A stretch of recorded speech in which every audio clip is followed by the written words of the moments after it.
अब खबर उत्तर प्रदेश के जनपद फिरोजाबाद से है, जहां कांग्रेस पार्टी के व एडवोकेट धर्म सिंह यादव ने बुलाई प्रेस वार्ता में क्या कुछ कहना था उनका, आप स्वयं सुनिए कि किस तरीके से उन्होंने प्रेस वार्ता बुलाई और प्रेस वार्ता में क्या कुछ कहा। आप स्वयं दुनिया हमारे संवाददाता विवेक शर्मा व नरेंद्र सिंह की इस खास रिपोर्ट में।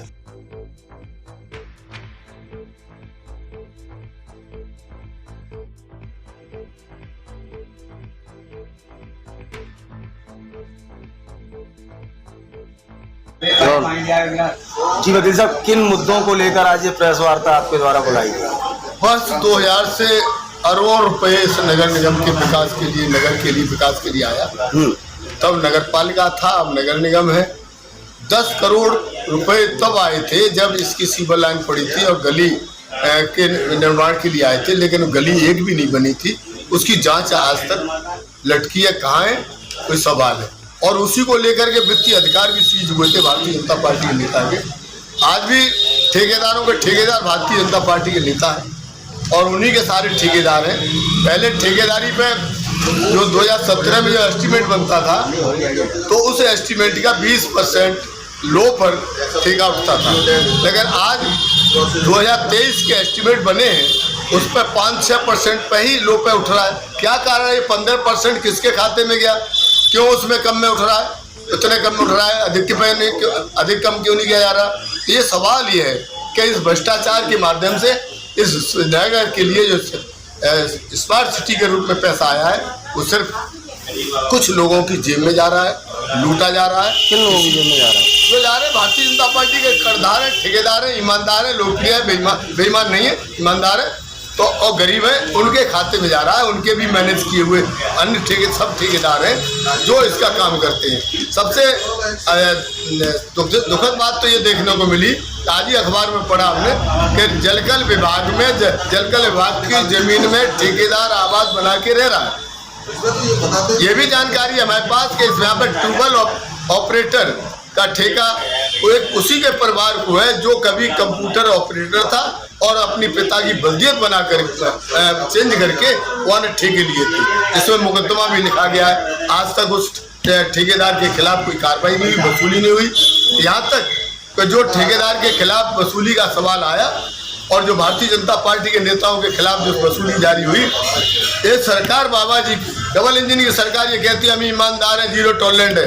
तो क्या कारण है कि हाई कोर्ट में अभी तक उन्होंने उसके स्टे के लिए गए हुए हैं, रिकवरी पर आप ही के खिलाफ स्टे के लिए गए हुए, आप हाई कोर्ट में विरोध नहीं कर रहे हैं? ये सवाल है। अभी तक 23 साल हो गए, 3 साल हो गई, अभी तक उसकी जांच नहीं हो पा रही, कोई गिरफ्तार नहीं हो रहा, किसी के खिलाफ कार्रवाई नहीं हो रही। इसलिए यहाँ पे जो ठेकेदारों के ठेकेदार हैं, उनके माध्यम से बाबा जी को पैसा जाता है। बाबा जी अगर ईमानदार होते तो वसूली भी होती, मुकदमे पर कार्रवाई होती और यहाँ ठेकेदारों के कारण पे नकेल पड़ती।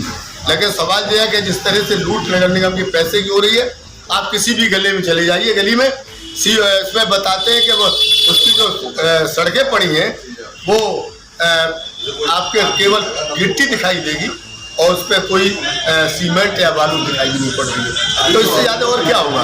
इस तरह से लूट रहे हो। अभी मेरे पास फोटो है, आप देख लीजिए, आप चले जाइए शक्ति मेडिकल स्टोर के पास कि पुरानी ईंट नई ईंट मिला करके सड़क बन रही आज की तारीख में, और जो टेंडर हुए उसको भी मैं बता रहा हूँ, इसी टेंडर में वो है, लेकिन वो सड़क में नई पुरानी ईंटें करके बनाया जा रहा है। ये घालमेल कौन करवा रहा है? क्यों आंखें बंद हैं ईमानदार के? ये ठेकेदारी, ईमानदारी की भी ठेकेदारी तुम पे, तो ये आंखें क्यों बंद है तुम्हारी? इसलिए मेरा ये कहना है कि इस शहर के अंदर जितनी लूट हुई है, यहाँ पे जो ठेकेदार हैं और ठेकेदारों के ठेकेदार हैं, इनकी आर्थिक स्थिति इतनी कैसे बढ़ी? ईडी से जांच क्यों नहीं होती? जो विरोध करता है उसके घर ईडी चली जाती है, लेकिन इनकी नहीं जांच होती। मैं मांग करता हूँ कि यहाँ के भ्रष्टाचार की जांच होनी चाहिए और जिन्होंने अनाप शराब धन पैदा किया है उनकी भी ईडी जांच होनी चाहिए। ईमानदार हैं और हमें बालू के ढेर पे छोड़ के जा रहे हैं, क्योंकि सीवर ट्रीटमेंट जो सीवर लाइन पड़ी थी तो वाटर लाइन टूट गई थी, अब बिजली की लाइन डाली जा रही है। तो जिस दिन बिजली की लाइन में का करंट वाटर लाइन में जाएगा, पूरे शहर को तबाह कर दिया जाएगा। इसलिए बड़े जो ठेकेदारों के ठेकेदार हैं, जो आर नगर शहर को छोड़ करके वो बाहर जा रहे हैं, हम लोगों को मौत के ढेर पर खड़ा करके जा रहे हैं। इतने सारे साक्ष्य आपके पास हैं, आप लगा पार्टी फ्रंट फुट पर आकर बैटिंग क्यों नहीं करती, आंदोलन क्यों नहीं करती? क्योंकि आपकी सरकार हुआ करती थी तो आपके भ्रष्टाचार के खिलाफ बीजेपी लामबंद होकर सड़कों पर नजर आती थी, लेकिन कांग्रेस पार्टी कहीं भी सड़कों पर संघर्ष करती नहीं दिखाई देती। केवल सत्ता पक्ष का ये आरोप है, केवल हवा में बातें होती हैं। आपके राहुल गांधी जी संसद छोड़ के भाग जाते हैं, आप अविश्वास प्रस्ताव लाते हैं, लेकिन उसके बावजूद सुनना पसंद नहीं करते। तो क्या केवल हवाई बातें? मुझे कहने में कतई शर्म नहीं है कि गोदी मीडिया आज भी काम कर रही है। राहुल गांधी संघर्ष कर रहे हैं, मुकाबला कर रहे हैं, मोदी आते नहीं है। और जब राहुल गांधी की स्पीच होती है तो 15 मिनट की स्पीच में 11 मिनट के लिए स्पीकर को दिखाया जाता है, राहुल गांधी को बोलते हुए नहीं दिखाया जा रहा है। राहुल गांधी सवाल कर रहे हैं तो उनकी नेत्री कहती है साहब फ्लाइंग किस दे रहे हैं। ये समाज समझ में नहीं आता कि इनका मानसिक संतुलन बिगड़ गया है। मैं तो ये कहना चाहूंगा कि आज की तारीख में जितने भी मुख्यमंत्री और गृह मंत्री और प्रधानमंत्री है, इनके मानसिक जांच होनी चाहिए। इनका भाषा शैली बदल गई है। घमंडिया शब्द कहाँ से ला रहे हैं? इंडिया खुद के तो ठीक है, ऐसा वो प्रधानमंत्री जो दिल्ली में जाकर के, अमेरिका में जाकर के ये कहे कि मैं हर हफ्ते एक यूनिवर्सिटी बना रहा हूँ, हर 2 दिन में ITI बना रहा हूँ, हर रोज हम स्कूल खोल रहे हैं, वहां जाकर के इतनी विश्वगुरु बनने के लिए इतना झूठ क्यों बोल रहे हैं? और ये सही कहते हैं कि जुमलेबाज झूठ प्रधानमंत्री पहले देश को मिला है जिसने झूठ के अलावा और कुछ नहीं किया है। आपकी पार्टी की मांग पर ही संसद में प्रधानमंत्री बोलने के लिए आए थे, फिर आपको आए तो हुटिंग क्या कर दी? फ्लाइंग किस पे चला गया? पूरा से खेल फ्लाइंग किस पे चला गया? और राहुल गांधी बोले तो पूरा का पूरा स्पीकर फोटो चला गया। और वैसे मोदी जी अगर कहीं थूक रहे होंगे तो उसका भी फोटो खींचेगा। एक चीज को देते हैं तो जब फोटो भी आता है तो सारे काम बंद कर दिए जाते हैं। राहुल गांधी और इंदिरा गांधी और आपके राजीव गांधी, गांधी परिवार के खिलाफ गाली देने के अलावा प्रधानमंत्री करते क्या है? प्रधानमंत्री संसद में गाली देते हैं इंदिरा परिवार को, गांधी परिवार को, और उनकी नेत्री कहती है कि कांग्रेसियों को खून में हाथ सुने। मैं कहता हूं गर्व के साथ, हाँ सना है पूरा शरीर खून में। महात्मा गांधी का सना, राजीव गांधी का सना, इंदिरा गांधी का सना, ये खून में सने थे, जिन्होंने खून से अपने देश की मिट्टी को सींचा था। जो आज हम तिरंगा पकड़े, मुझे खुशी है कि कम से कम उस तिरंगा को जिसको गाली देते थे, आलोचना करते थे 1948 में और 2001 में कुछ नौजवानों ने इनके कार्यालय पे RSS के पे झंडे लगा दिए थे, मुकदमा लिखा गया था, इनकी सरकार थी, तो वो आज तिरंगा झंडा लेके नहीं चल रहे हैं, बल्कि बच्चों को लेके आगे चल रहे हैं। हमें नहीं पता कि तिरंगा यात्रा रहेगी कि गंदा यात्रा हो जाएगी। दंगा यात्रा हुआ था कासगंज में, वही रूप ना हो जाए। जब चुनाव आता है तो तिरंगा और दंगा यात्रा इनकी होती है, वही काम आज कर रहे हैं। कांग्रेस के अलावा कौन लड़ रहा है? सड़कों पर उतरी प्रियंका गांधी, सड़कों पर उतरे राहुल गांधी, कितने किलोमीटर की यात्रा की है। ये सड़क पे नहीं था, ये का कमरे में था। नहीं, मुद्दों पर आंदोलन, मुद्दों पे नहीं हो, काय पे मुद्दे की आवाज सिर्फ हाथ हिला के निकल जाना नहीं। आप गलत, आप दिखा, तमाम आप गोदी मीडिया है, आप गोदी मीडिया है, इसलिए ऐसी बात है। मैं आरोप नहीं लगा रहा हूँ, आप भाषा गोदी मीडिया ही पढ़ रहे हैं। मैं कह रहा हूँ मेरे साथ मेरा राहुल गांधी धान के खेत में नहीं दिखता आपको। मेरा आपसे, आप गोदी मीडिया कह रहे हैं, बहुत अच्छी बात है, लेकिन मुझे ये बता दीजिए कि आपकी सरकार जब होती थी तो बीजेपी सड़कों पर सिलेंडर लेके बैठी थी, लेकिन आपका आंदोलन कहीं दिखाई नहीं देता। क्यों नहीं दिखाई देता? सीधा सवाल। आप दिखाना नहीं चाहते, आपको जंतर मंतर पर आपने नहीं दिखाया, आपका आंदोलन नहीं, आपने जंतर मंतर पर नहीं दिखाया, आपने लखनऊ GPO पर नहीं दिखाया। अभी भी तो चंद दिन पहले ही आपके पूरे लखनऊ के अंदर दिखाया गया, आपको नहीं दिखता, आया दिखाना नहीं चाहते। आप लखनऊ में अभी हुआ प्रदर्शन, प्रदेश अध्यक्ष ने कॉल दी थी, उससे पहले दिल्ली को अगर छोड़ दें, जिलों लखनऊ में हुआ की बात हो रही है, मैं उसकी बात जिले में हुआ। कहाँ नजर आते हैं आपके खुद के कांग्रेसी? आपके घर में फूट है, एक दूसरे से लड़ रहे हैं आप। बिल्कुल झूठा आरोप है, कोई कांग्रेस के अंदर फूट नहीं है। आपको हम बता दें, जब भारत चुनाव में नोटा से हार जाती है, नफरत छोड़ो, मुझे सुने, आप हमें सुनाने आए कि सुनने आए? बड़ी साफ बात कि नफरत छोड़ो, भारत जोड़ो।